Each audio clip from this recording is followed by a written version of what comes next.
কেমন আছে বন্ধুরা? ছোটদের পুরাণ কথা চ্যানেলে সকলকে স্বাগত। বন্ধুরা, আমি আগের কাহিনীতে বলছিলাম যে ব্রহ্মা পুলোমা এবং শিশুপুত্রকে তার বাড়িতে দিতে গেলেন।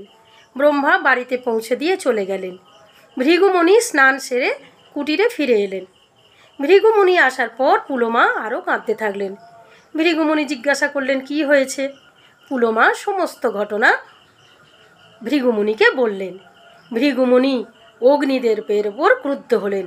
তিনি অগ্নিদেবকে বললেন, আজকে আমি তোমাকে অভিশাপ দিচ্ছি, আজকে থেকে তুমি সর্বভক্ষ হবে।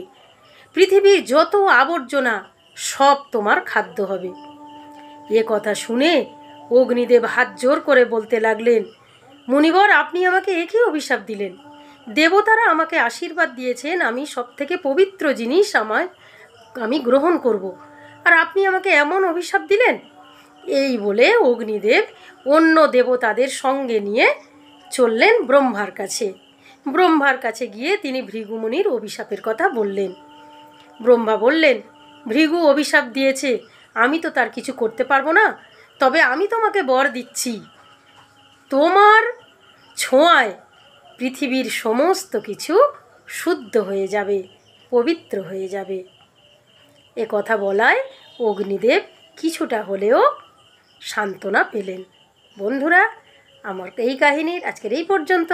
আমি পরের দিন আসবো নতুন কাহিনী নিয়ে।